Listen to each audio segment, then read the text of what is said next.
Hello. അപ്പോൾ എല്ലാവർക്കും പുതിയൊരു വീഡിയോയിലോട്ട് സ്വാഗതം. നമ്മളിപ്പോൾ പോണത് നമ്മളെ അമ്പലത്തിലെ ഉത്സവത്തിനാണ്. നമ്മൾ അമ്പലം വന്നിട്ട് കുറച്ച് ദൂരമാണ് കേട്ടോ. കോട്ടയ്ക്കലും കഴിഞ്ഞ് പോകണം. കോട്ടയ്ക്കൽ ചട്ടിപ്പറമ്പ് എന്ന് പറഞ്ഞിട്ടുള്ള സ്ഥലത്താണ്. പിന്നെ ഞങ്ങൾ ഇവിടേക്ക് എത്തുമ്പോഴേക്കും കുറച്ച് അധികം ലേറ്റ് ആയിട്ടുണ്ട്. ഇനി താലപ്പൊലി എടുക്കാനുള്ള ആളുകളൊക്കെ ഇതാ റോട്ടിലേക്ക് വന്നിട്ടുണ്ട് കേട്ടോ. റോട്ടിൽ തന്നെ വലിയൊരു ആൽമരമുണ്ട്. അവിടെ ചെറിയൊരു വിളക്കൊക്കെ വെച്ചിട്ട് അവിടെ നിന്നാണ് ഇവിടെ നിന്ന് താലപ്പൊലി തുടങ്ങൽ. താലപ്പൊലി എടുക്കാനായിട്ട് അമ്മയും ചേച്ചിമാരും അതുപോലെ വലിയമ്മയും അമ്മായിമാരും എല്ലാവരും റെഡി ആയിട്ട് നിൽക്കുകയാണ്. ഞങ്ങൾ നല്ലോണം നേരെ വൈകിണ്ടേനെ, അല്ലെങ്കിൽ ഞങ്ങൾ ആദ്യം തന്നെ അമ്പലത്തിലേക്കാണ് പോവുക. അമ്പലത്തിലാണെങ്കിൽ ആ സമയത്ത് കാവടി എടുക്കണമൊക്കെ ഉണ്ടാവും കേട്ടോ. അപ്പോൾ അതിലൊക്കെ പങ്കെടുക്കാൻ കഴിയലുണ്ടേന്. ഇപ്രാവശ്യം നേരെ വൈകിയതിനെ കൊണ്ട് താലപ്പൊലിക്കാർ റോട്ടിലേക്ക് തന്നെ എത്തിയിട്ടുണ്ട്. അപ്പം ഞങ്ങൾ ഇവിടുന്ന് എല്ലാവരും കണ്ടതിന് ശേഷമാണ് പിന്നെ കാവിലേക്ക് അങ്ങോട്ട് പോകുന്നത്. പീലിക്കുട്ടി ഇതാ സുന്ദരിയായിട്ട് നിൽക്കണുണ്ട്. ഈ ഡ്രസ്സ് ഇടൂല എന്ന് പറഞ്ഞതേന്, പിന്നെ ഞാനൊക്കെ സാരിയാന്ന് പറഞ്ഞപ്പോൾ ഇട്ടതാണ്. അങ്ങനെ നമ്മൾ അമ്പലത്തിലേക്ക് എത്തിയിട്ടുണ്ട്. ഇത് അമ്പലത്തിൻ്റെ അടുത്ത് തന്നെയുള്ള വീടാണ് കേട്ടോ. ഇത് തറവാട് വീടാണ്, കുറേ വർഷങ്ങൾ പഴക്കമുള്ള വീടാണ്. ഇത് ഞങ്ങളുടെ കുടുംബക്ഷേത്രമാണെന്നുണ്ടെങ്കിലും പക്ഷെ ഇവിടെ താമസിക്കുന്നവരെ ഞങ്ങൾക്ക് അങ്ങനെ പരിചയമൊന്നുമില്ല കേട്ടോ. ഈ ഉത്സവത്തിന് വരുമ്പം കണ്ടുള്ള പരിചയം എന്നല്ലാതെ നമ്മൾ റിലേഷൻ പറയൂലേ, അങ്ങനത്തെ ഒരു ഇതില്ല. ഞാൻ പറയുന്നത് മനസ്സിലാവേണ്ടിയിരിക്കില്ലേ. ഇതെന്താണെന്ന് വെച്ചാൽ നമുക്കൊരു അമ്പലം ഉണ്ട് എന്നുള്ളത് അറിയാം, പക്ഷെ നമ്മൾ കണ്ടുപിടിച്ച് വരൂലേ, അങ്ങനെ ഞങ്ങൾ അറിഞ്ഞു വന്നൊരു അമ്പലമാണ്. ഞങ്ങൾ തൊഴുതൊക്കെ കഴിഞ്ഞ് ഞങ്ങൾ അമ്പലത്തിലേക്ക് എത്തിയപ്പോൾ ഇതാ അമ്മായിമാരും ചേച്ചിമാരും എല്ലാവരും ഇതാ ഇവിടെ ഇങ്ങനെ പായിട്ട് ഇരിക്കുന്നുണ്ട്.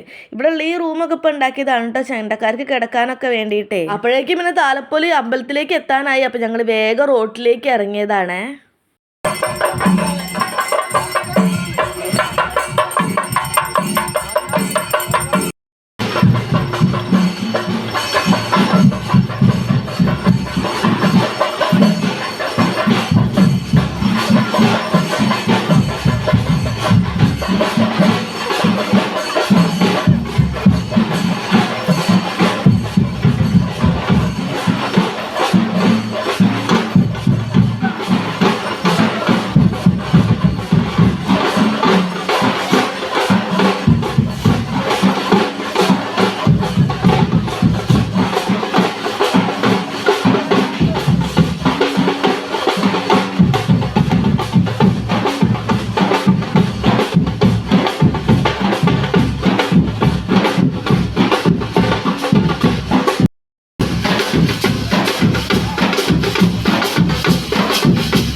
ഈ പ്രാവശ്യം താലപ്പൊലിൻ്റെ കൂടുതൽ ഈ ഒരു സംഭവമാണ് കേട്ടോ. ഓരോ പ്രാവശ്യം എന്തെങ്കിലും ഒരു വെറൈറ്റി ഉണ്ടാവും.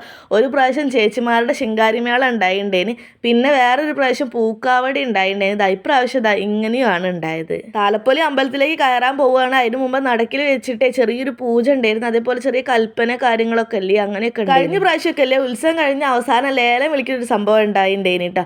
അത് വെച്ചിരിക്കുകയാണെങ്കിൽ ആടിനെയോ പശുവിനെയോ എന്തെങ്കിലും കൊണ്ടുവന്ന് വെക്കുന്നിട്ട് അത് ലേലത്തിന് കൊടുക്കും. ആൾക്കാർ വില പറഞ്ഞിട്ട് വാങ്ങിക്കുക, അങ്ങനത്തെ ഒരു സംഭവം. പക്ഷെ ഇപ്രാവശ്യം അങ്ങനെ ഒന്നും കണ്ടില്ല കേട്ടോ. താലപ്പൊലി കഴിഞ്ഞപ്പാട് എല്ലാവരും ഭക്ഷണം കഴിക്കാൻ വേണ്ടിയിട്ട് പോയി. പക്ഷെ ഞങ്ങൾ ഉച്ചയ്ക്ക് ചോറ് കഴിച്ചിട്ടില്ല കേട്ടോ.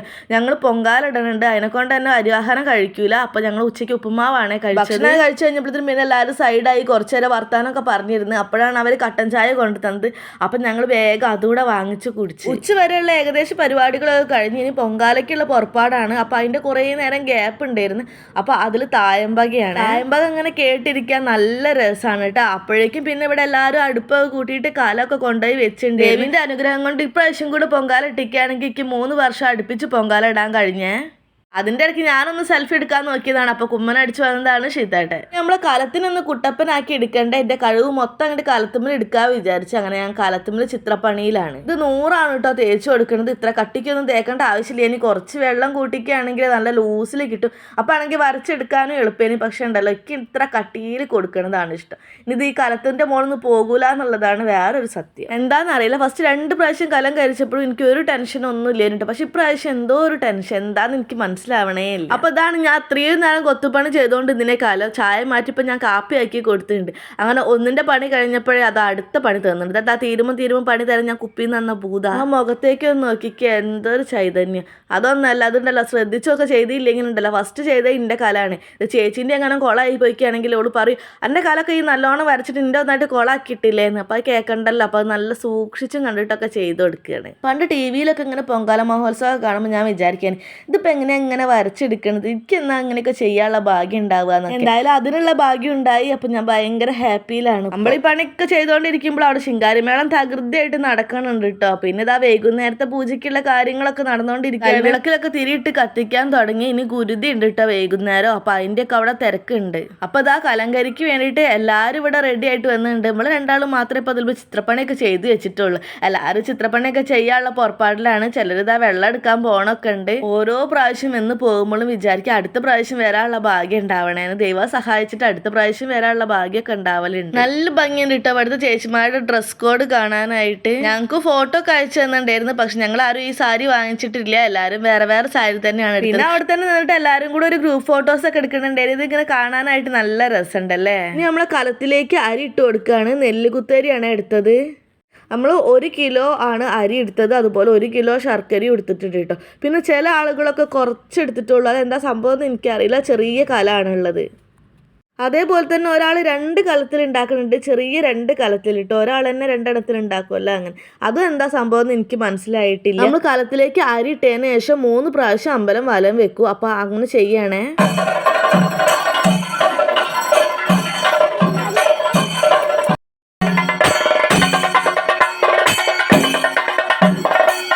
ഇനി നമ്മളെ കലത്തുനിന്ന് ഓരോ പിടി അരി വാരി വെക്കും അവർ.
എന്നിട്ട് എല്ലാവരും കൂടി ഒരുമിച്ച് കത്തിച്ച സമയത്തെ നല്ല പുകയായിരുന്നു. കണ്ണൊക്കെ നല്ലോണം എരിയാൻ തുടങ്ങി കേട്ടോ.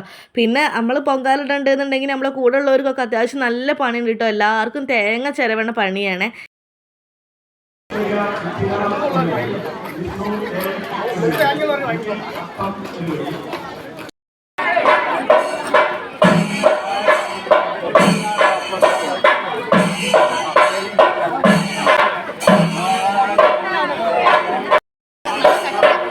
ശർക്കര ഇട്ടാ വെള്ളം, ശർക്കര വെള്ളമാവും.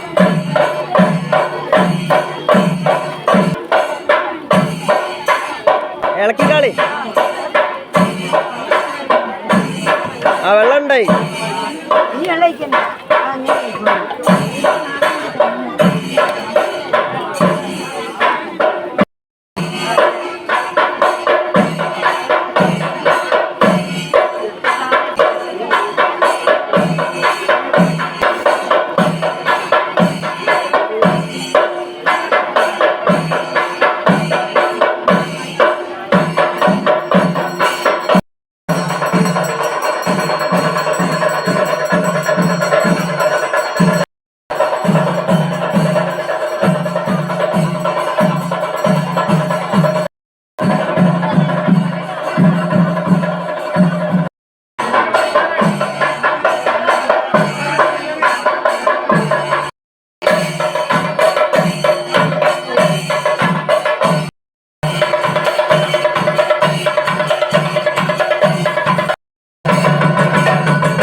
കുരുതിയൊക്കെ കഴിഞ്ഞപ്പോഴത്തേനും അത്യാവശ്യം നല്ല ഇരുടായിട്ടുണ്ട്. ഇനി നമ്മൾ പൊങ്കാലക്കാലം എടുക്കാനുള്ള ടൈം ആയിട്ടുണ്ട്.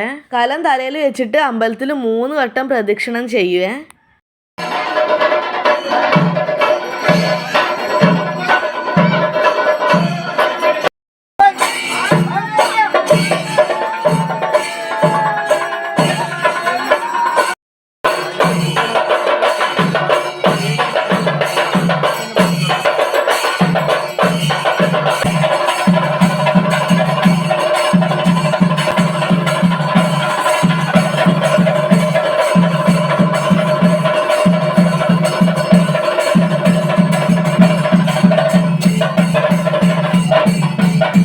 അതൊക്കെ കഴിഞ്ഞ് അവസാനം കോഴിവെട്ടും കഴിഞ്ഞ് അത് കഴിഞ്ഞിട്ട് വെടിക്കെട്ടൂടെ കഴിഞ്ഞപ്പോഴത്തേനും നമ്മൾ ഈ വർഷത്തെ ഉത്സവം അവിടെ കഴിഞ്ഞിട്ടുണ്ട്. അത് കഴിഞ്ഞിട്ട് പിന്നെ ഞങ്ങൾ അവിടുന്ന് ഫുഡും കഴിച്ചിട്ട് പിന്നെ നേരെ വീട്ടിലേക്ക് പോകുന്നത്. അപ്പോൾ ഇത്രയൊക്കെയാണ് നമ്മൾ ഈ വർഷത്തെ ഉത്സവത്തിൻ്റെ വിശേഷങ്ങൾ. അപ്പോൾ ഇനി അടുത്ത വർഷത്തെ ഉത്സവത്തിന് കൂടാൻ കഴിയണേന്നുള്ള പ്രാർത്ഥനയിൽ ഞങ്ങളെല്ലാവരും തിരിച്ച് വീട്ടിലേക്ക് പോവുകയാണ്. അപ്പോൾ വീഡിയോ അത്രയേ ഉള്ളൂ. എല്ലാവർക്കും വീഡിയോ ഇഷ്ടപ്പെട്ടിരിക്കുകയാണെങ്കിൽ എന്തായാലും ലൈക്ക് ചെയ്ത് സപ്പോർട്ട് ചെയ്യണം കേട്ടോ. അപ്പോൾ ഇത്രയേ ഉള്ളൂ. ബൈ.